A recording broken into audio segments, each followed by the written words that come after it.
Johnny's Car Care and Reviews, and I've got Marie with us this evening for this week's Monday Night Live. So we've got a treat for you. We're going to be talking about Ford Maverick and the Thunder. So what is this Thunder and Ford Maverick? Well, we're going to be talking about the possibility of either a new trim or altogether maybe a whole new model. So I've got some exciting talk about that. Of course, we'll also be talking about Ford Bronco, Ford Ranger, F-150, Mach-E, F-150 Lightning, and those new EV Model E dealerships, which of course that means we're going to be talking about markups and how that should resolve those markups.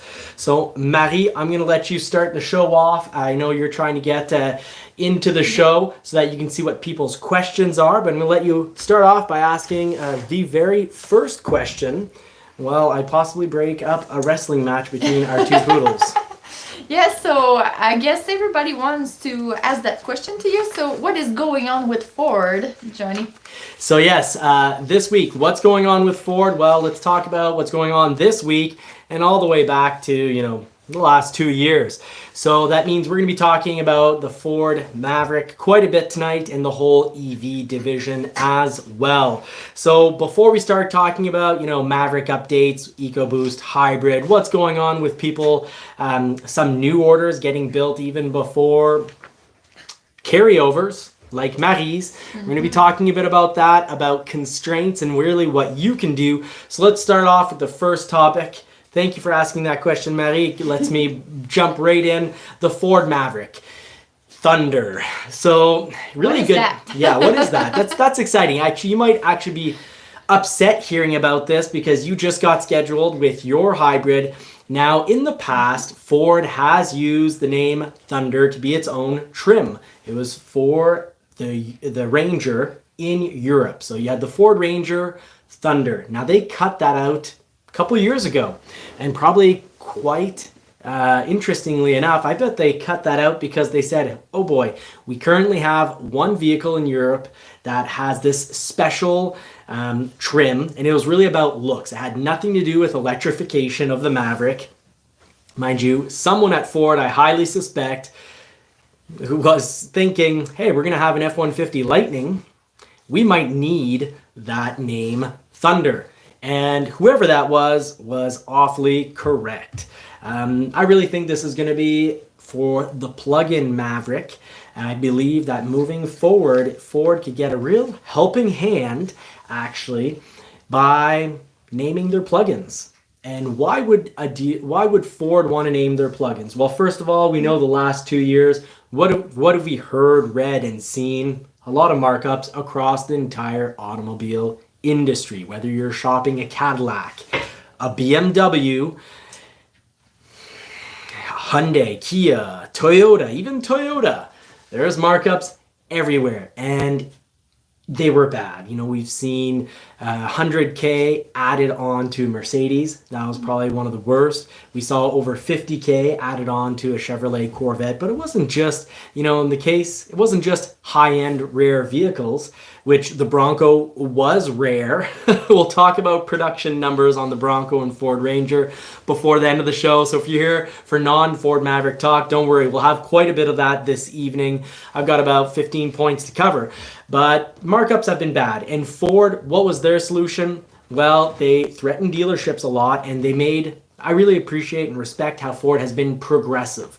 You'll sometimes see companies do either nothing or just go way too far off to the extreme right away.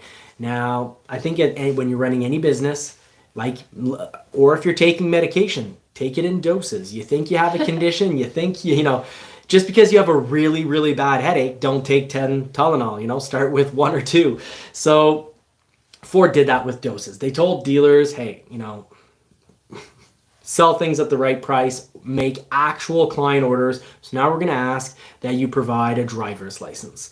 And then after that, at least this was the process here in the northern regions of North America, then it evolved into, we want to see a little more than the driver's license. And now it's gone all the way to having, actually before going in Canada, before the customer order verification process or procedure, we actually It was a little lighter. It was, provide the driver's license, provide the build, provide, just basically promise us that this is a real client, because otherwise, if you lose more than a certain percentage, you will get less vehicles. And now it's just turned out, there's very clear guidelines. But anyways, Ford has now slowly, incrementally gone to, where they had to go. They had to split up the EV branch. So right now, dealerships have contracts for, when you make a contract, there's set dates. So everything that's ICE has a contract, but those original contracts didn't talk about EVs, and Ford figured, hey, if we want our F-150 Lightning not selling for anywhere from 10 to 50,000 over MSRP, I guess we have to make our own division. So, and there was other reasons for making the Model E division, but the Model E division now exists, and it would help Ford to have, full control on under the new contracts that are going to be getting signed, full control over the really plugins by giving them their own name. We already saw it with the 2023 Ford Escape. Now the plug-in Escape is it's sort of already becoming its own model. There's no longer, 2022, you had the SE plug-in, the SEL plug-in, and the Titanium plug-in. And now there's just one model. It's standalone. And I think it will go 100% standalone later on. If there's a need for it, that's going to could definitely be added to the EV only dealers. Now, talking about EV only dealers, interestingly enough, 2/3 of dealerships, Ford released this, so this is data directly quoted from Ford. They didn't say 2/3, they gave the exact number of 1,900 and I believe 20 or 26 dealers out of basically roughly 3,000 have signed up to be EV dealers. Now, that new signing up, this doesn't immediately take effect, but once these new dealers, they're pretty much in every case old dealers that are signing new contracts to be allowed to sell EVs. Now, there's 2 tiers. And the elite tier means you actually get the amount of EVs you actually really need. Otherwise, you're going to only get somewhere between 25 and 50 EVs. If you go at the first tier, less. And this is all about customer satisfaction, because for the first tier, Ford gives you less money because as a dealer, you're only willing to put in one charger. Whereas if you're tier 2, you're going to be spending 1 to 1.2 million US dollars because you have to go all in. You need two fast charging stations, and those ultra fast charging stations cost a small fortune. So I really think here with the Maverick, I know you're probably not going to like hearing this, but I think that with Ford patenting for Australia and Canada the name Maverick Thunder, I think it's going to be for the plug-in. And I've said from the beginning, people were like asking me often, Johnny, when do you think we'll get a plug-in? Do you think we'll get it for 2023? I still see it as a mid-model refresh if production has gone beyond demand. So if supply gets above demand and Ford sees, hey, we need to close this gap, we can build, let's say 120,000 Mavericks this year, but there's only demand for whatever it may be, 50 or 80. That's when you bring in, it's not a Hail Mary, but it is going to definitely score a touchdown when they bring out this plug-in. So either as a mid-model refresh, which that usually happens on the 3rd or 4th year, or as a whole new model. Usually the whole model gets completely redesigned anywhere from the 5th to the 8th year, or if you're Mitsubishi, once every 20 years, a little exaggeration, but based on some truth. Or if you're Toyota on some models like the 4Runner, it's basically once every 20 years as well. I do like the Ford 4Runner. Toyota, I know you're not watching, but if you were, please send me one to do a review. I love the machine, even though it's basically unchanged for the last 20 years. So that's what's going on with the Ford Maverick Thunder. But Ford has also patented that name for the F-150 and the Ranger. And I think this would be a real lost opportunity if they just do it for some trim. Now, remember, a couple years ago, 2-3 years ago, the Ranger Thunder existed in Europe. Why remove? And it was just a visual trim. It was just about a visual package. Sort of like now in Lincoln, you have monochromatic package, which means you're going pretty much all black. For the trucks at Ford, you have the black appearance package, F-150, Super Duty. So or the ST package, ST line package is purely visual. Let's hope this isn't purely visual. I think it'd be a lost opportunity because customers and clients and just non-car nuts like us, generally I know people who own an Aviator, a Lincoln Aviator, and they currently have no idea that there's an Aviator plugin, and they're like, oh, that's really interesting. I'd love to know more about that. Well, it would definitely help Ford and Lincoln out if their plugins have their own names. And I would think that an F-150 plugin is just completely sensible.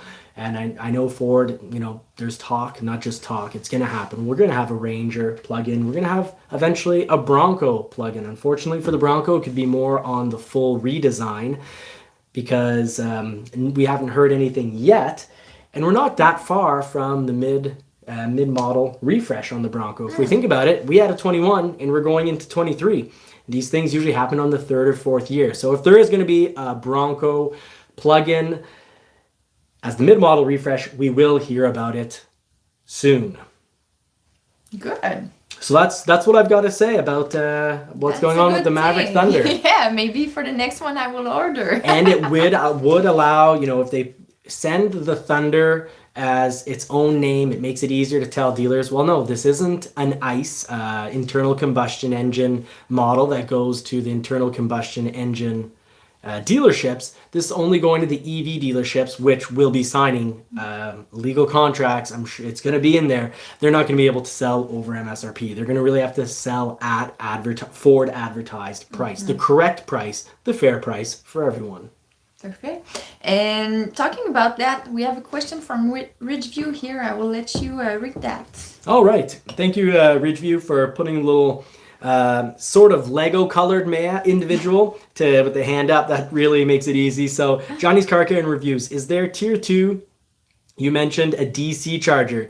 Is that why it's so expensive? Yes, it's 2 DC chargers. Really very good. Very, very good question. So thank you for throwing that in there, Ridgeview. Ridgeview is one of our channel's moderators, and he is always a lot of help. Thank you for being on the show, in the part of the show this evening, Ridgeview, and actually everyone who's here for the live, putting in questions or just talking amongst yourselves. That's great. We love seeing people treat this like a car meet, a car community, but a positive car meet where it's not my car is better than your car, that car's, bad, that we're here to help each other out. Now, I think you've got more questions for me. Yes, this one, I'd like a Ford Maverick situation report. What about that? So yeah, Ford Maverick situation report. I can give more on that, just general, like the now, not the future. But before I get into those important details, I'd like everyone, if they haven't already done so, hit that like button, because it'll get this information out. So even if so far this information isn't really hitting particularly home for you,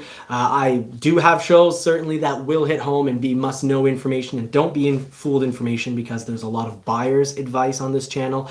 And it also, in getting the word out there, more views, and obviously it really helps the channel out. It costs a lot of money to get a beautiful lady to come on this show and pretend to be my partner, pretend to be my fiance.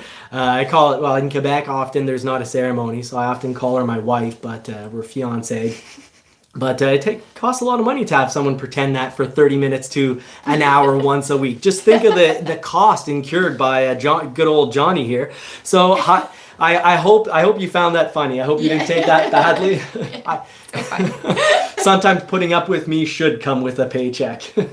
So hybrid talk and EcoBoost talk on the Ford Maverick. What's the here and now? So we've got, let's give a little update on the hybrid situation.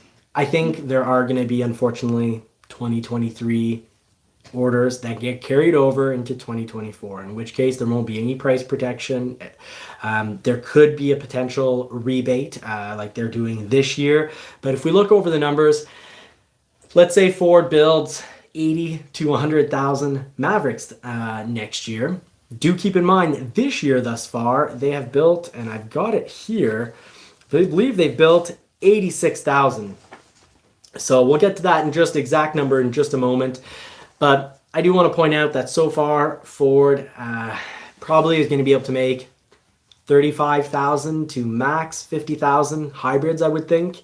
And if that does happen, well, not everyone is going to be getting a 2023 Maverick because there must be probably about 50 to 60,000 hybrid orders in the system, because the numbers are, if I recall correctly, and if my notes are spot on, you can help me out in the live chat, but I believe there are 80,000 Mavericks ordered in just a few days. And of those 80,000, 50 to 60,000 of them are going to be hybrids. Now, Ford can probably make 100,000 Mavericks, or maybe a little more for 2023, because here's some interesting information, real information. Ford does plan on building a few less Bronco Sports and a few more Mavericks for 2023. Now, do keep in mind, to understand what I'm saying here, most of you already know, but I'll just repeat, and for those that are new, it'll be helpful. The factory that builds the Ford Maverick also builds the Bronco Sport. They're on the same platform. It's also the same platform as the Lincoln Corsair and Escape, but those are built very much elsewhere, thousands of miles apart. So the Mexican plant that builds the Mavericks also building Bronco Sports, and I don't have my glasses, but I think I can get this correctly. Thankfully, I didn't write it by hand. These are my notes. So for November, Ford built 8,614 Mavericks built. So sales, not so important. What we want to know are produced numbers. The Bronco Sport, 8,662. So you already see that there is an effort to build more Mavericks and less Bronco Sports, because originally at the beginning of the year, there was almost twice as many Bronco Sports being built than Mavericks. That was a question not only of desire, but of capability as well. Now, thus far this year, as of the end of November 2022, 83,898 Ford Mavericks have been built. Now, a few more have been built because there's been some action in the last few days of December. But as of the end of November, 83,896 Mavericks and 125,288 Bronco Sports. Now, Big Bronco, so like our Cactus Gray Big Bronco, we call him Cactus Jack. For the Big Bronco, November, they built 12,285. And for the Ranger, 3,378. And that's because last year at this time, same time last year, same October, November, December 2021, from recollection, Ford was also telling dealers, hey, we're going to do our best to make less Ford Rangers and more Broncos. And we're all like, oh, thank goodness, because we know a lot of people out there are waiting on Broncos, and there's a lot of excitement behind that, and it's just good marketing, and it's just good business, I think. So they built these Broncos, because in the end, what was the result for this past year? They built 56,667 Rangers as of the end of November 2022, and 128,220 Broncos. So I have faith Ford can do it. So last year I had faith when they told us that, little internal talk, they said, dealers, we know you're stressed. We know, when you're answering some people once a week, other people once a month, and some of those conversations are not fun conversations. Well, Ford tells their dealers, look, we're going to really do our best to get you more Broncos, and we're going to sacrifice Ford Ranger sales for that, because we know you have these wild waiting lists of people wanting a Bronco. They made it happen.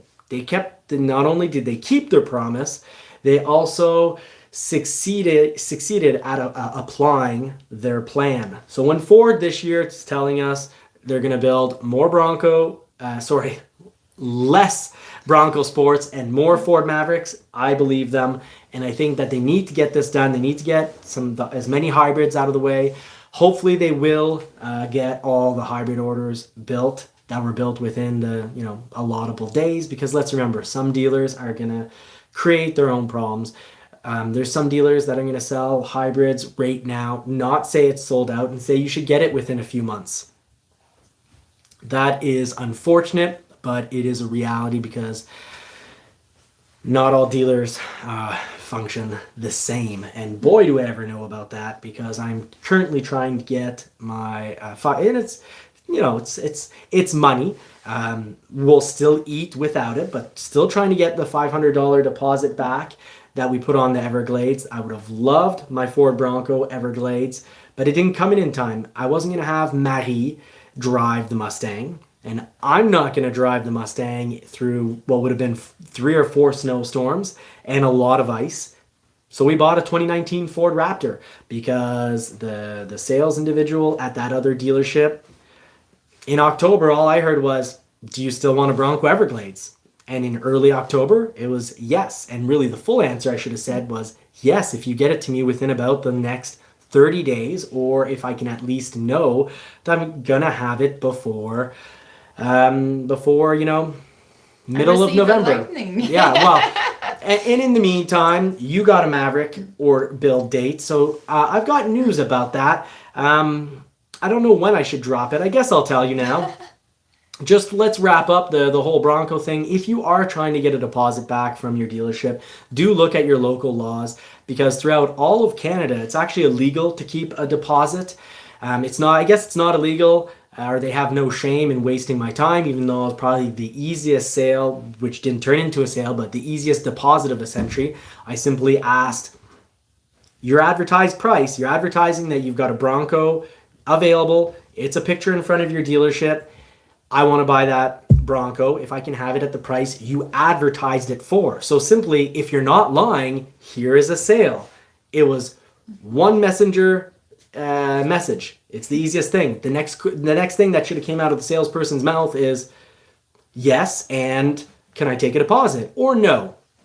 Instead, I got told, yes, but it won't be ready until, you know, a couple days to a couple weeks. So I was like, okay, great. Here's my deposit. And I was like, I'd like the serial number, because I was like, I'm gonna BS bust these guys, make sure I'm not being lied to. And I checked the serial number, and the serial number was, you know, out, and it wasn't according to what they said. So then I said, what's going on? And then they said, oh, sorry, I gave you the wrong serial number. Here's the serial number. And I checked into that, and I was like, well, that hasn't been built either. What's going on? And they said, oh, well, it's actually going to be the end of August. So I'm not the type of guy that puts a deposit everywhere and doesn't, you know, fulfill my promises. I only back out of something. They lie to you a lot. A lot. Yeah. Usually if I get lied to once, I'll still keep my end of the bargain. But I got lied to a lot, and, you know, I got laughed in my face when I at first asked, you know, is this actually available? And if so, I will buy it if you're selling at the price you actually chose to advertise it at. But in the end, it came in too late, unfortunately. I would have loved the Bronco Everglades, because I have faith in that 2.3 liter 4-cylinder engine with the turbo. It serves the Ford Ranger well, and I'm sure the Everglades would have been really a good, more fuel efficient ride. Because a little bit of Bronco talk real quick. I have a friend, he has a Bronco. It's his wife that drives it, and they play in the 10.5-ish liters, so about 10.5 liters per 100 kilometers. So if anyone has the calculator on them, Google just 2 miles per gallon, because turns out my little research tool here is dead on the job, sleeping on the job. And we got in our Badlands 14.1 liters per 100 kilometers. And on the Sasquatch, we're running about 15.4. Around that, yeah. Yeah, it's about 1 liter per 100 kilometers. So to drive 100 kilometers, it's costing us about an extra $1.50, $1.70, because gas is quite expensive up here in the north. So that's what's going on with that. And I do have news for your Maverick, honey. It's been pushed back 1 week. It was originally set to be built the week of January 2nd. And now it's scheduled to be built the week of the 9th. And that's usually bad news. That's usually bad news, because you don't know how many times you're going to get pushed back. But you do have an ETA. Yeah. So that's cool. Before you didn't have an ETA. It's estimated time of arrival. So estimated time of arrival, Ford has now divulged it, and it's 1 month later. So that's great. They'll build it, and they'll get it to the dealer within a month. Because you know what? Like I said to you, if I could have it in spring, I won't have to pay to have winter tires on it. So maybe a No. few days delay. You're probably- won't be that bad for me. You're probably going to have it mid-February, maybe Yeah. for Valentine's Day. And if transport goes poorly, it could be stuck 1 to 2 months in Montreal. Yeah. But without any Never know. transport issues, Ford is saying you're going to have it for Valentine's Day, basically. The dates they gave are right around, it's the February 10th to about the 18th. So You know what? There you I'm go. just happy to have a build date now. It's another step. now, even if I give you slightly bad news, you're just like, oh, I'm fine. whatever, I'm fine. I'm happy for you. Because I know it will arrive someday. So I'm not. They don't forget me somewhere in the pile. No, they didn't forget you somewhere in the pile. And if ever you did change your mind, good news, my local dealership does not refuse to give back deposits because they're smart enough to know that it's illegal.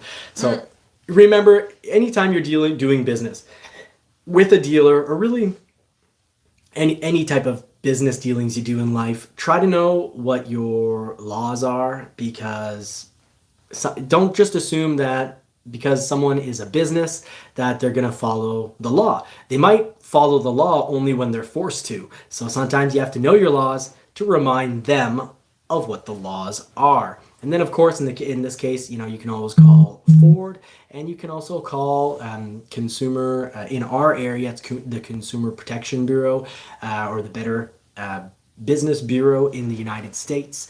You can call them, and they'll give you a helping hand. So more of what's going on with the Maverick. So we talked about potential rollovers, unless Ford really kicks up the numbers. And Maverick production, I have faith they will kick up the numbers, but I don't necessarily. Sorry about that. I don't necessarily know if they're going to be able to get more batteries. So that's unfortunately, but that's just the pure reality of it all. So a little bit more Maverick talk before we get back to the Ranger and the F-150. So just a heads up, we've talked about Bronco numbers. They succeeded in getting those Bronco numbers up, meaning Ranger numbers go down because they're made in the same factory. Now, I do want to mention in regards to, talking about your Maverick, things that are constrained. I know throughout the entire year, I was always saying Lux package, really, really constrained. Well, now we're seeing a lot of EcoBoost orders. The delays added for having Lux aren't that bad. I think enough people have started avoiding it. Probably a combination of enough people who were on the fence about the Lux package, luxury package. There's a bit of people probably avoiding it, and Ford actually bringing up production, because while it's tight, you can't really say that it's a major constraint. There's a little bit of loose between supply and demand. So supply is slightly higher than the demand. Now, hybrid, really, really constrained. Ford can make about 35% of their builds as hybrids, and there's a good 68% demand for it. In regards to EcoBoost, not a problem at all. The demand is at 32%. The supply, or the potential supply, is at 65%. Now the difference, the 33% difference between that is going to turn into dealer inventory. So if you want an EcoBoost, you're going to start seeing them on the lots for 2023. And hopefully there'll be enough that dealers won't be asking markups for them. And even if they do ask markups for them, well, here's the thing. If there's enough out there, dealers don't want those sitting on their lots, because one, they're paying interest on them, and two, Ford now has this, well, they've always had it, but it's a little stronger, and dealers have very much been reminded sort of this turn and earn. The faster you turn over a vehicle, the more vehicles you're gonna earn. So it's a vicious circle if you're just having vehicles sit on your lot, because if you mark up that inventory thinking I'm going to make money, well, later on you're going to get less inventory. So that's really good to know. Now, do keep in mind though, anything that you can get from the parts department or wherever. I like the parts department or Amazon, but you can go ahead and just try to get those after the vehicle has been delivered. So that would be the splash guards, any bed liner, bed cover, roll-up covers. Now, these aren't necessarily at the moment all under the situation of demand being much higher than supply, but supply goes up and it goes down. And sometimes something can be available and then 2 months later, when it's time to build yours, really just not available. So, and by not available, I just mean the parts coming in are less than the demand, and that definitely can push you back.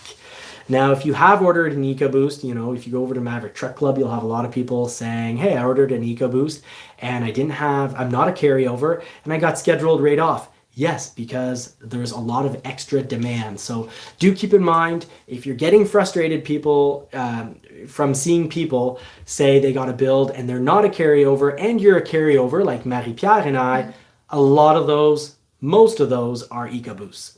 Some of them are hybrids, and that's because some dealers put priority 10 on new hybrid orders. So if you have a simple XL hybrid and your dealer put priority 10 on it, and depending how they put the priority numbers, if let's say all their carryovers are more complicated orders like yours with the Lux package, well, an XL hybrid with nothing else on it might get built before your Hitch luxury package. So the Hitch, for whatever reason, I'm just going to say the facts here, there's more demand than actual supply for the Hitch. So if you can live without the Hitch, you can remove it.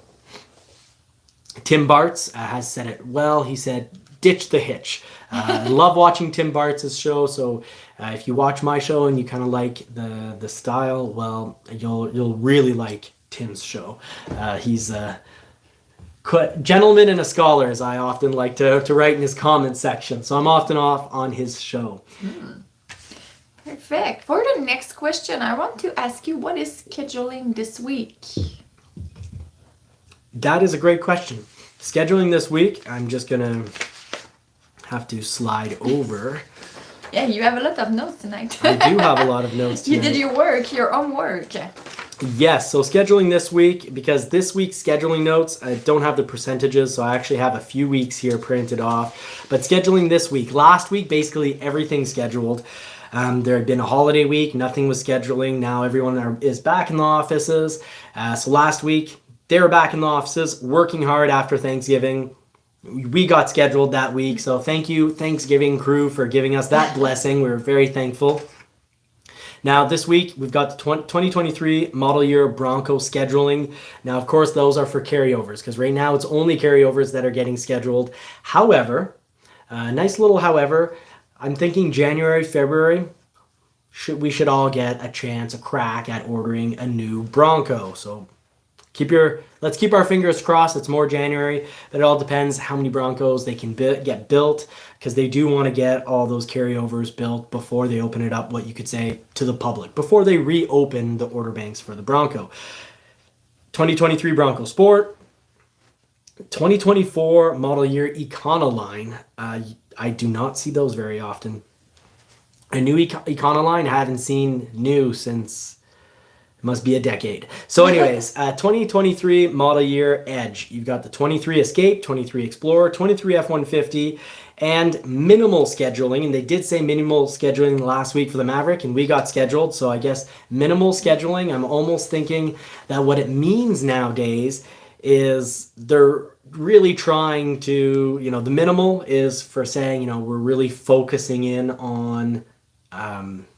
people that desperately need to get built. People who've been in the system for a long time. Once again, if a dealer, for whatever reason, puts a new order Maverick as a priority 10, and even though they're a hybrid, if they're a simple build, yes, they could pass over a carryover, which even if the carryover was put priority 10, and that's if they put the priority 10 on the carryover, because a dealer could also put priority 15 on a carryover if, whatever reason, they don't like the individual, they're lost, they don't know what's going on.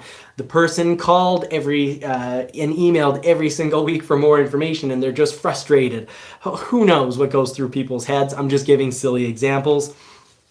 But just carrying on, minimal scheduling also on the Maverick. So I hope you're as lucky as us. I hope you do get a build week and a VIN. And if you do, please do come on the show in the live comment chat and share the good news. You know, we've had so much bad news in the last 2 years. And Marie knows about it. Marie's been waiting for a vehicle for 2 years because we switched off the plug-in Escape last minute, which would have been a fantastic vehicle. Yeah. But do come share the good news. We've also got the 2024 medium truck, the 23 Mustang, 23 Ranger, 23 Super Duty, and 23 Transit. The ones that aren't scheduling at all, Lincoln Aviator, Corsair, and Nautilus. And I'm sorry, the Aviator, Corsair, and Nautilus are all minimal scheduling. I'm not wearing my glasses clearly. The not scheduling this week is the Expedition, Transit Connect, Van and Wagon, and the Navigator. I did find it weird. I'm like, they're scheduling the Explorer, but not the Aviator, and the Corsair. They're scheduling the Escape and not the Corsair. Of course they'd be scheduling. It's the same location. Because Ford and Lincoln do share platforms. And actually, Ford used to have platforms that are very much shared with Volvo. That's a story for another day. Now, just a little tips and advice. When you're building, when you're ordering, if your dealership offers you the opportunity to remove something, like an electric, hands-free tailgate, if they're offering you to remove it, you might want to do it because it should help you move forward. But do remember, ask yourself the question, can I live without this? So let's talk Bronco. I could not live. We've had now 2 Broncos. We love our Broncos. And, you know, his and hers, but hers is gone. I'm sorry. I was so sad. Yeah, you were. You almost cried. So the bass sound system. It's not bad. Like everyone says it's horrible. It's not bad, but it's not good. Well, it's decent and does the job as long as you don't play the music too loud. If you like to play your music loud, you will find it rather horrible. So here's the thing. If you're asked, for example, whether you want to, if you want to delete your subwoofer on your Bronco, you might want to say no there and just wait a little longer to get it. Or, and I'm getting this from Ford Authority, but Ford Authority is thinking that with the subwoofer delete package on the luxury package, that'll actually put you the standard sound system. I'm going to be a little surprised actually if that's the case. I find that really odd that you wouldn't get the Bang & Olufsen. I would think it's still just the subwoofer delete, but what I can say is if we do find out for certain that in taking the subwoofer delete package on a luxury package that you are losing the Bang & Olufsen, I highly recommend not deleting that if you like listening to music, because Bang & Olufsen, the Bronco does need a bit more sound. We like music, so we're always thinking, oh, can't put it that loud. It's starting to sound a little distorted and isn't pleasant. Whereas in the Raptor, Marie prefers driving the Bronco, and I only prefer driving the Raptor to work because of the sound system. And, you know, if we didn't need to put mileage on the Bronco, it probably would take the Raptor everywhere because of the sound system. So know yourself, know what makes you happy, and don't sacrifice if you're not going to be happy. We made that mistake with the first Bronco. We visually had the most awesome Bronco, and that would have been, for us, a longer hold, even though 10 months is actually a really long time in our family. But we would have definitely kept it longer, but, you know, we didn't order it. I took it without heated seats. I took it without the keyless entry, all because I was thinking I'm going to do whatever it takes to get a Bronco as fast as possible. And I succeeded. But, hey, now we have a high package Bronco, and now if I ever were to get a Bronco again, I'd probably go with the luxury package to have the better sound system. So I will let you get right on to the next question. Yeah, I was supposed to ask you what's the tips that you can give us to get scheduled faster, but you said listen to your dealer, what they have to say to you, so ditch the hitch like Tim says and stuff like that. Do you have any other tips like that? I do, thank you. So here's the thing. It is good to know what's in supply and what's not in supply. Right now, anything plastic, don't add it onto your order. If you're shopping, a Bronco, when the order banks do open up again, there's a lot of demand for the Wild Track, and Ford right now for the longest time has only been able to make 23% of all Broncos as a Wild Track. So check in with your dealer and ask them what's going on with the Wild Track, and I'll keep you updated, of course. So do subscribe so you don't miss out on any of the information. Everglades series, 2%. And my dealer actually ordered one up, even though they're told that the Everglades would be more for smaller dealerships. They ordered one up, and it pulled through, and they're gonna get one, my local dealership. So I have faith down the road. But Marie doesn't like actually overall the look of the hard tops. We'll talk about that at the end of the show. And You're not that big of a fan of the current look of the hard top, so it might be a Badlands just to have the soft top. And it's more easier to have a soft top because you just have 2 clips and you push it, and Yes. you're free to go. And on the Bronco, only 40% of Broncos can get the hitch. So you risk right there also having an issue if you ask for the hitch. So you might want to ask for it after you have it installed when the Bronco shows up, because tow capabilities at 40%. And then, of course, avoid paint protection film. They can now do 5% of Broncos with paint protection film. But originally, I think at one point they're at, definitely I've seen a lot of 2%. So just try to be very much in the know on what's missing. And your dealership should be able to... thank you, M. Peugeot. Kind of caught me off guard there. So your dealer should be able to tell you, and guide you. That's what the dealer is for. And if they don't, well, find a better dealer. And M. Peugeot wants to know at the same time, what's the risk of a 2-door Wild Track? The risk is you're probably gonna wait unless you're lucky. Like for my local dealership, they actually have quite a bit allocation versus demand. Mm-hmm. So the allocation is pretty much even with demand. So if you order a 2-door Wild Track right at the right time, eventually Ford's gonna be like, hey, this has been sitting here in the system for a while. We've passed over it and so many times, and basically it's just going to be, every time Ford is saying we're scheduling Broncos this week, they'll try to pass it. And that's just the ratio at my local dealership between their allotments and their demand. So I actually had a Wild Track 2-door hardtop pass through the dealership. It got built within, I believe, if I recall, 9 months. So double the time, basically, as if it would have been a soft top Badlands, but still 9 months, like not the end of the world. But at other dealerships, it could definitely be longer. So when you ask your dealership, they need to be able to talk about this. Otherwise, they shouldn't be in business. If you can't help clients, then you're a service business. If you can't serve, why do you exist? Yeah, and he had in another comment, that it's with locks and tow. So I guess the tow will not help him, huh? I just want to... Sorry, what's that, honey? About the 2-door Wild Track. With locks and the tow package, it will be harder, I guess. Lux and tow.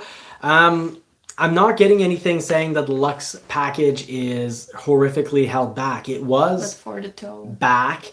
The tow, Tim Bartz, I really appreciate it, because I don't have any notes saying what the actual demand is right now, where they're at up to date on the tow package on the Bronco. So while I'm seeing that they can build 40% of Broncos with the hitch, I don't know what the exact demand is. And I'm assuming that it would be higher. I would assume that's the type of thing that many people add on. However, Tim Bartz, thank you so much for that information. So Tim Bartz is saying right now it's not constrained, and it was on Ford's list of constraints for the Bronco for quite a long time. But if last people have heard it's not an issue anymore, then fantastic. 30%. Oh, fantastic. Everyone, watch Tim's show tomorrow, because he'll have a lot more information than just that tidbit. So Tim's going to look into the Tim Bartz, Long MacArthur Ford, subscribe. He's going to look into the demand right now for the hitch and get back to us all. But if it's 30% like you last saw, for demand and supply is at 40%, we have absolutely no issue. I'm just really surprised that more people wouldn't be asking for the hitch. I guess originally when we weren't aware of all these constraints and Ford didn't have it month after month on their constraint list, I guess people have just gotten used to ordering it without. I can tell you locally at my dealership, every Bronco except for must be 2, maybe 3, has had the hitch. And even when Ford was saying the hitch was quite constrained, we didn't have a huge problem getting them. But that also goes down back to allocations versus demand. Perfect. Another question? You yes, ready? I'm ready. Good. So now, just to switch a little bit of the subject, what is going on with the Ford Lightning?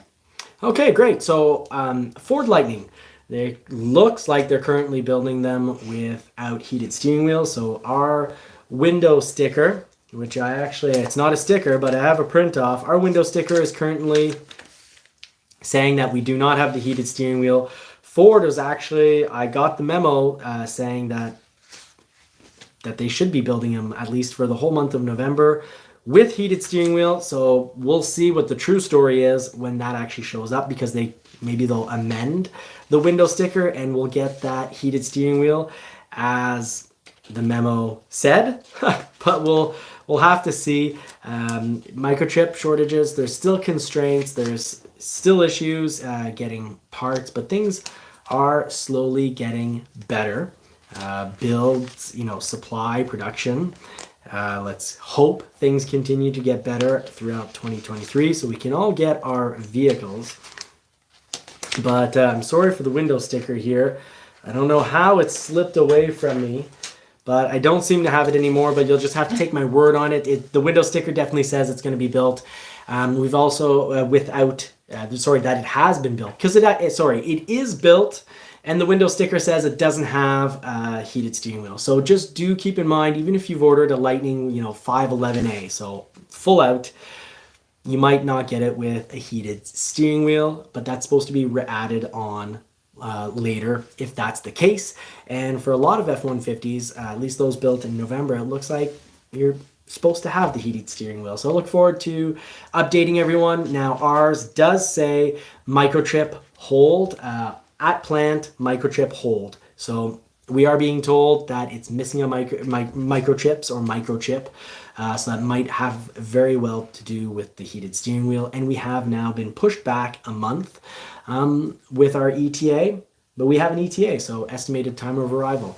So your dealership, if you're looking for your ETA, what's really cool is as soon as your dealership gives you your VIN or Ford's email, the dog is eating the notes. Soon as you have a VIN, no matter what the Ford, you have your VIN, that's your vehicle identification number. If it's an F-150, it's going to start with a 1FT, probably W. When you've got that VIN, go to the Ford Track Your Vehicle website, and your dealer should have given you your dealer code. If not, ask them. So you'll need your dealer code, which is usually a letter. For example, the first name of your salesperson, 2 digits, and probably another letter, which is going to be probably their family name. A lot of dealerships work that way, and when it's straight up inventory, often it's a letter and just 3 digits. So I've seen some consistency across dealerships for that, and I did find the window sticker. So if you've printed out your window sticker on your Lightning and it looks something like this, and there's a little, I'll get that in close. There's a little chart, credit here. The negatives is for the credit, saying you're not going to have balanced scales. Well, you're almost certainly, so far it looks like you definitely won't have the capability to weigh what's in your box. And honestly, I would have probably mostly just been joking around with you saying, hey, honey, I know how much you weigh, and we would have thought about it. So maybe it's good. It's a blessing in disguise, silver lining here. Message from the heavens that I am not responsible or mature enough to actually have a truck that can weigh things, because I am going to weigh people. I'm going to try this on everyone I know, and at some point it's going to get me in a lot of trouble. And it also says steering wheel heat removal, a $70 credit. I'm not upset about that $70 credit because it's just Ford's way of saying, sorry, we'll get you your heated steering wheel later. But for the Lightning, very likely our hold is probably because they're going to get that heated steering wheel before getting it to the dealership. Now, unfortunately, a little tidbit of interesting information on the Lightning EV is the Platinum is above the weight category in my region, so it's unaffected by the extra tax. Here we have a tax, anything over $100,000 Canadian gets taxed at 20%. And if I understand how it's going to work, let's say a vehicle is 110, like this one right here. Well, the last 10,000, it still pays the original 15% tax, which is really high, but then there's an additional 20% tax. So that extra 10 grand on the vehicle costs an extra $2,000 in taxes. Shame. However, the Platinum is not affected by that. So maybe I should have gotten a Platinum. Well, that's my tidbit for today. So once again, almost a theme for the show. Know your laws, because throughout life, it will save you probably a lot of money. Now, are we ready for the next question? I'm ready for another question. Perfect. So what are the news about the Mach-E this time? Okay, so Mach-E, and actually we'll tie this into Lightning as well. Tesla has dominated electric sales for quite some time. And what's really cool is Ford and others are actually catching up, but Ford is dominating when it comes to EV sales. When you think about it, Toyota, Honda, they didn't jump on board quick enough, and they are falling behind because whether it's a Ford Maverick hybrid, an Escape plug-in, an F-150 Lightning, or a Mach-E, generally all these models have between 60 and 70% of their sales being what we could call conquest sales. They're stealing people from other brands. So Ford is slowly dominating the EV market. They're now number 2 when it comes to US sales.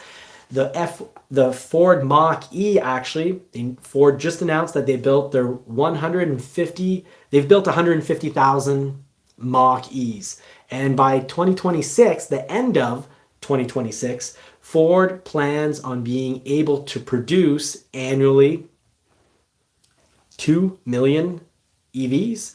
Every time I say that, I always have trouble believing it, but it is that much. It's 2 million. They want to be at they really do plan on being able to build annually 2 million EVs. So I'll be at the end of 2026. So that means, November, December 2026, they'll have built so many EVs that month to be able to project out on a 12-month basis. We can hit 2 million EVs. So really, really cool. So Ford has a nice chunk of the EV market. So I think we can expect Ford to survive the future changes, and being able to sell a lot of EVs now means getting ahead of the game, because you really want to be in the lead when it comes to EVs, because there's going to be so much change so quickly that, heck, Toyota's plan to change, the 4Runner every 20 years does not work when it comes to EV technology. If you're not up to game with the latest and greatest when it comes to platforms as well as battery technology, you're just not going to be in the game at all. So I'm hoping this means Ford is really going to be able to add a lot of models that we're going to really fall hard for, like a Ford Ranger EV, a Ford Maverick EV. But before a Ford Maverick and Ford Ranger EV, I do expect a plug-in F-150, I do expect a plug-in Ford Ranger, a plug-in Bronco, and a plug-in Maverick. And really, for a lot of us, how many minutes, how many kilometers would you say you drive to work? About 20. 20 kilometers? Yeah. That's cute. You drive 11 kilometers to work. Now, don't call me creepy, even though at one point in the show I did say it costs a lot of money to have a beautiful woman pretend to be my partner, my fiance. So maybe now you'll all believe me when I said that and think it's true. I know how far it is from here to your work. I was calculating Both ways, yeah. Sorry. Precisely. Yeah, you're 11 kilometers from the house to your work. Whereas I'm, depending where I drive, I'm either 22 or just about, I have to do an extra 2 kilometers if I take a different route, but it's quicker because it's by the highway. But mind you, plug-in for most people, a lot of people have trouble accepting plug-in. They either want to have nothing to do with EV, electric vehicles, or they're all in. It's really weird. There's two extremes. All in, I don't even want to talk about EV. If a show is about EV, I'm going to go to another channel on YouTube. Allergic to EV, which is unfortunate because plug-in EVs are great. The batteries, for example, a Lightning has a 131 kilowatt battery on the extended range battery. That's a lot of minerals, pollution. There's a lot going into the production of that battery.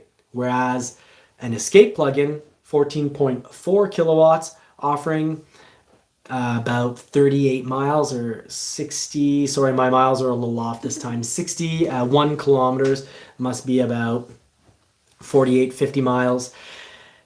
For most people, like you or I, that's more than enough. So if the F-150 comes out with, let's say, a 20 kilowatt battery, and we can do, let's say 50 miles or 70 kilometers in it, it's going to make us have an electric vehicle that's going to cost less, create less pollution to create, and 99% of the time have all the benefits of having an electric vehicle. All the environmental benefits after, without nearly as much negative, output, negative consequences to building those batteries.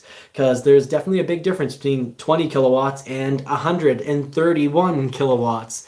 So, and the Maverick really, if it gets a battery, I highly suspect it's on the Escape platform. So what battery is it going to get? A 14.4 kilowatt battery. Of course, as battery technology goes forward, we're going to have the batteries using less rare minerals. And if we switch off lithium to other sources, we might actually have batteries that charge much faster or have a much better range for the same size.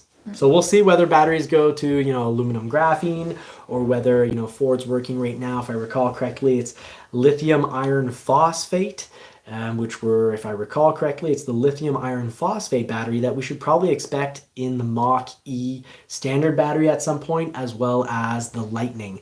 And I wonder, right now, Ford isn't really, producing scheduling a whole lot, if any, very few, there's not much going on when it comes to the standard range XLT. So I'm wondering if that's going to be on pause until they start putting in the lithium iron phosphate batteries. So we'll have to wait and see, because right now that's just purely speculative. And really, I can't promise anyone that we're going to get a Maverick plug-in. It's not officially announced. And the Maverick being called Thunder for when it is a plug-in, there's nothing official about that. So I just want to make it really clear that is it's not wishful thinking. It's just I feel like I'm connecting the dots. There's some obvious things out there and it just makes sense. So Johnny's Car Care and Reviews question, what do you hear about maybe a Maverick plug-in hybrid? Yeah, right now I'm hearing not a whole lot. Like Tim Bartz mentioned on his show last week or the week before, we saw spy photos. Him and I are both very convinced that was a plug-in. Ford CEO Jim Farley has said that pretty much all the icons would be electrified, and that does not mean 100% electric. It means hybrid. So electrified means it's either hybrid, a plug-in hybrid, or a full-out EV. And since this has been going on for quite some time. In 2011, I was doing Ford courses that even back then, the Ford courses were saying, like, it almost felt like I was being sold to, like, hey, stick with Ford because we're going to go towards EV. But back then they were talking about how much they'd put in, and they're talking about 11 billion. Then Toyota jumped ship at some point, and it got kicked down to 8. Then Ford came right back and said, you know what, even without Toyota, we're going in at 11 billion. Then they increased that to, I think, close to 30, then 30, now 50 billion. So Ford's all in. Ford's talking about I heard and what I can recollect, 26 electrified models. So the Maverick hybrid, that's an electrified model. But we do, we definitely do expect more plugins. I don't see with, how difficult it is to get batteries right now. I don't see Ford putting everything EV. And I don't necessarily think that would, I'm convinced that that wouldn't be the best environmental choice. For people like us that do a short distance, we should have a plug-in. It's more environmentally friendly because they would be 99.5% EVs for us. The only time they wouldn't be EV is if we go on vacation, which is sometimes once or twice a year, and some years 0 times per year. Now, if you go on YouTube, Ford did have a little announcement to make from the SK battery plant. So Blue Oval City is going to have this battery production going on, and they're working on that with SK. So really cool. Ford, straight up said, we're going to be a leader and innovator when it comes to battery technology. So I don't suspect Ford is just going to be spending this isn't a 4Runner or Mitsubishi situation. They're not going to have the same tech sitting around for 20 years.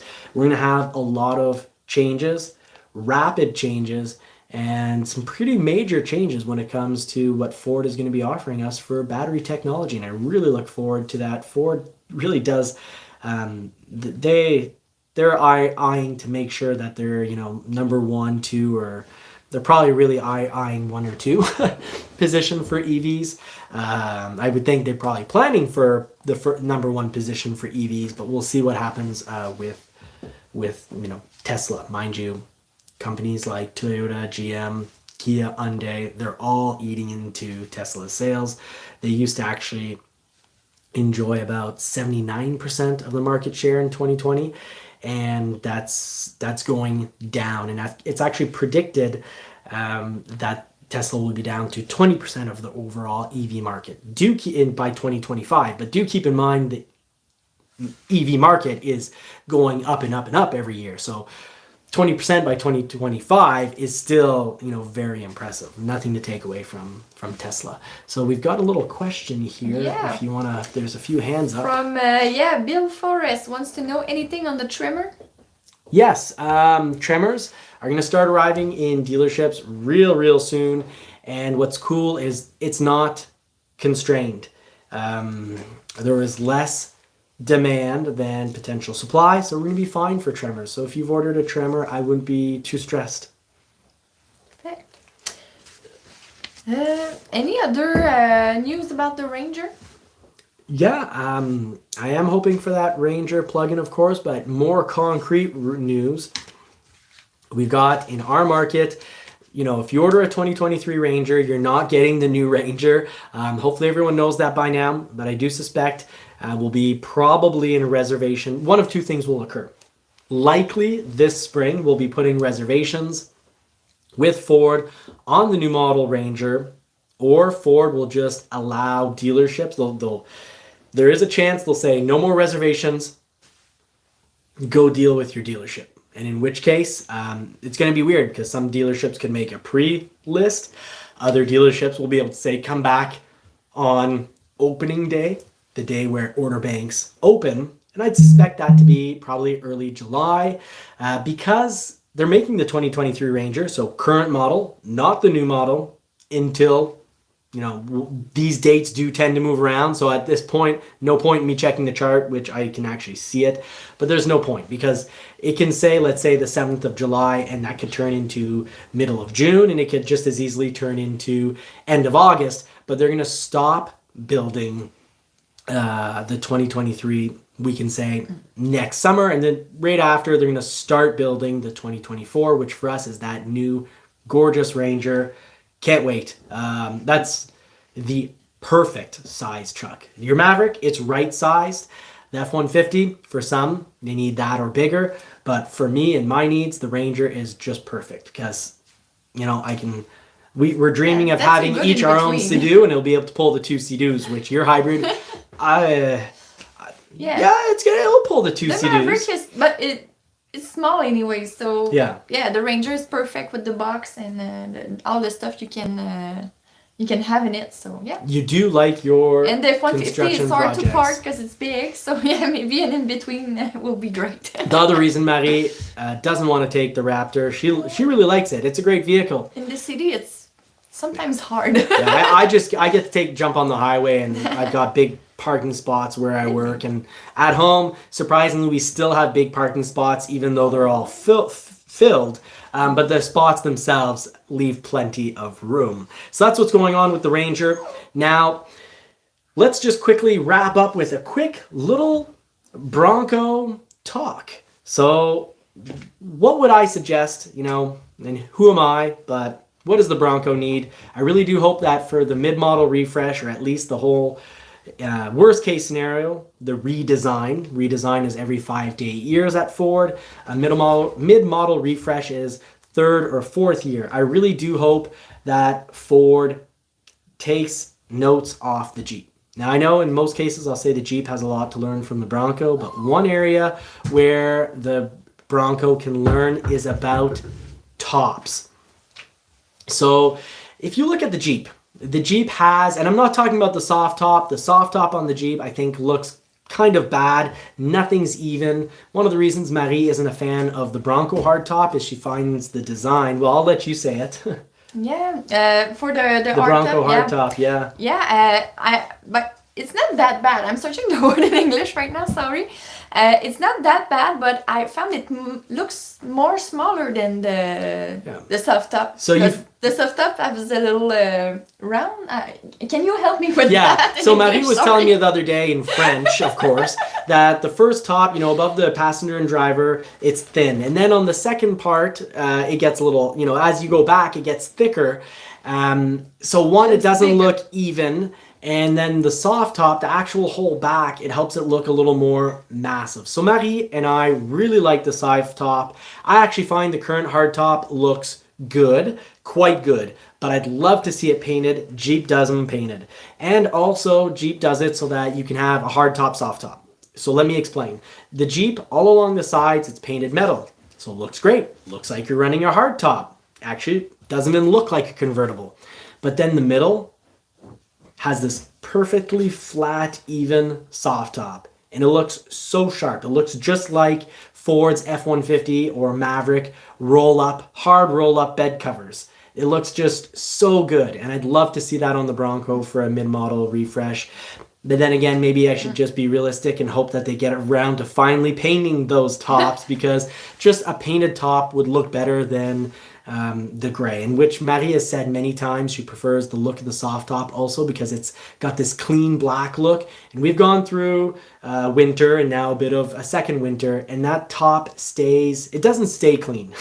It can get cleaned. So every time you clean it, it goes back to looking black and pops. So far, looking great. And our first Bronco, we got to 15,000 kilometers, which is 10,000 miles. And we're getting pretty darn close with our current Cactus Jack, the Sasquatch Outer Banks. And the top's just looking fantastic. Mind you, the back obviously needs the metal rivets. The plastic ones popped. And of course, if you want more a little bit of theft protection, well, the hard top is the way to go. But when you have the hard top, are you really gonna, I don't find it's that convenient to take the tops off. Before work, I'm not gonna pop the tops off, then get to work and go, well, it's Canada, so it could rain at any time. So let's put the little T-tops in the front back on. I'm not going to be playing with those tops all the time, but with the soft top, I just kick it back, put it back forward. And it happens sometimes that we go out of the house with the Bronco, and maybe 2 streets after that, we said, oh, it's windy, we'll close the top. So with the soft top, it's easier. You can open it and close it as easy as you want. Yeah. Now, for the Ford Maverick, I just want to mention the exact numbers for capacity on hitches is that they've got 65% demand, but supply can only be at 45%. And I'm sorry, I haven't been able to actually get the exact numbers on, I get the exact numbers on what Ford can build for the Bronco, but not what the actual demand is. So I really do hope if Tim can get that, that's going to be really exciting. look forward to that. Final tip on the Bronco. We do hope that the sound system, the Bang & Olufsen's actually, I enjoy the Bang & Olufsen. I really hope that if ever reorder a Bronco, that we wouldn't get stuck without the subwoofer. So let's just hope that the sound system, maybe the actual speaker boxes and just the bass sound system does get a little bit of a helping hand, a little bit of a kick up. Now, Ford's really actually been great to listening to our suggestions because, and I mean the whole community, not ours, the community's suggestions, but because back when we couldn't get the hardtops, I'm an original hardtop order. I was not sold soft top at all. I was like, hey, it'd be a lot easier if we had the wiring already in the back to later on when we had our hardtop to be able to have the wiper and the jet, and they did that. So really, really cool. Really cool on Ford's part. So I wouldn't be surprised if probably really it's called a redesign. The 5 to 8 year mark of a model is called the redesign. That's when you get things really a full redesign. So honestly, a whole new top selection probably would be more for the redesign. I highly doubt we'll get it as a mid-model refresh, but let's still keep our fingers crossed for a plug-in F-150 Ranger and Maverick, all under the name of Thunder. Let's also really hope that it's EV only dealerships, which 1,920 or 28 have subscribed to be. So that's 2/3 of all dealerships. So that's going to weed out some, and those new contracts, obviously, EV dealerships are going to need to sell. It's going to be part of their requirements. Sell at one standard price for everyone. So no fluctuating, no needing to shop 4 different dealerships and then buy from the one that gave you a slightly better price but might give you much worse service. Sometimes people will when you're in the sales world, some people have this attitude of, well, you got a deal for me, so you don't get to buy that top quality service. You negotiated to a price, and now and oddly with our Bronco, the salesman for the Everglades, right from the beginning was super rude. And that's probably because maybe I really insulted him by not saying, hey, that Bronco's available. I'll give you an extra 10,000. But I'm not the type of guy that sees something advertised as available and at a price to then offer more. Simply put, for me, I'd have to be, not mentally well to see an advertised price and say, I would like to give you more of my hard-earned money. And because he had that attitude, he was laughing at you. I was like, you're sure you want to order with that guy, but you really wanted the Everglade. You're like, no, I want the Bronco. I don't care. But finally, yeah. And I had a feeling from the beginning, like if ever something happens and it doesn't work out, my deposit's gone. With the type of attitude this guy has, he's not focused on service whatsoever. Yeah. Right from the beginning. You told me based on his attitude. Feeling on that one. So if you had to shop somewhere, just ask me. I will tell you if I have a good or a bad feeling about that. So on that note, on that bombshell, Marie is apparently a clairvoyante. And who knew? I didn't know, but too late. We're already engaged, so I wouldn't change my mind anyways. So thank you, everyone, for being here. Thank you, Tim Bartz. 2 quick questions before we go. Thank you, Tim Bartz, for all the help on the show this evening. Byron has a good question. They were talking about in the chat that with the hybrid Maverick, it's sometimes hard to heat up quickly. Yep. Is it the same for the EcoBoost? Is it slow, or it's just with the hybrid the problem? I'm gonna have to retest that, honestly. I'd be surprised. The hybrid, I would think maybe it's a little slower to heat up because when you first turn it on, often it's gonna try to be an electric only mode, and maybe that's why you find yours taking a bit longer to heat up. But I haven't done any timed tests, and I do try to be more data driven. So I'm really gonna have to test them out and time them really. I also want to mention in regards to the hybrid wiring harness, our friend Russell, that we actually had his silver Maverick on the channel. If you check out the thumbnail, we talk about accessories. We also he took us on a ride. He really wanted me to drive his Maverick. Yeah, I'm like, no, you just got this. I'm not going to drive your Maverick. This is your vehicle. He was really kind, but Russell actually had on his hybrid the issue with the wiring harness towards the battery. So his wouldn't start, and his dealership was able to resolve that really, really quickly. So thank you, Russell, for that information. We were just communicating. He's out in Florida, dreamland for us. We really love Florida and also North Carolina, Outer Banks. Boy, one day, one day I'll move. And for the last question for the show, by the way, Danny was asking if we are going to take the Everglade. I guess that's a big no. No, it's a big no. Had the sales person contacted me and say, look, this is going to come in December 1st. We have a law that you need to be on winter tires. And I would have maybe, rented a vehicle for basically the whole month of November. Was pretty horrible when it comes to ice and snow. So the Mustang would not have done the job. We can't both drive the Bronco. We don't work anywhere close. We do not have the same trajectory, and she starts an hour earlier, and I am almost always working for an extra 3 or 4 hours. So yeah, I would have maybe rented a vehicle for a month. I really wanted that Bronco. And now on top of it, I'd lose money trading in the Raptor. The used market has gone down a little bit. Other than interest rates, good time to buy a used vehicle. Right now, great time to buy a 2022 at Ford. That's on a lot because the interest rates are still on most of the vehicles pretty darn good, like the F-150. Thank you very much, Marine Vet, and I want to welcome you. Thank you so much for being a member. I see that you're one of our members. So really huge thank you to everyone on the show this evening, everyone who was here. Really great to have you in the live. Special thank you to our subscribers and to the members. Thank you for making all of this more doable because, you help us out. You help fund the show. So thank you for funding us. Yeah. Funding some of our craziness because just recently, you might not believe it, but I do break things quite often. I don't, go out of my way to point it out, but I rolled the four-wheeler. So the Polaris four-wheeler, which was to take me to the places that the Bronco could not and to help me not break the Bronco. Well, I had a branch go through the front grille and into the radiator.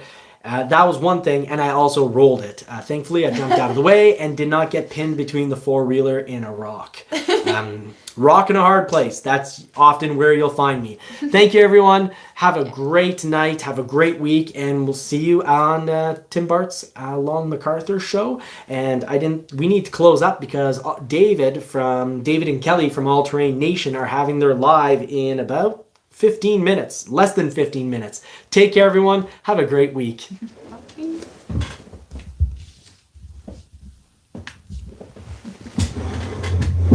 Winston.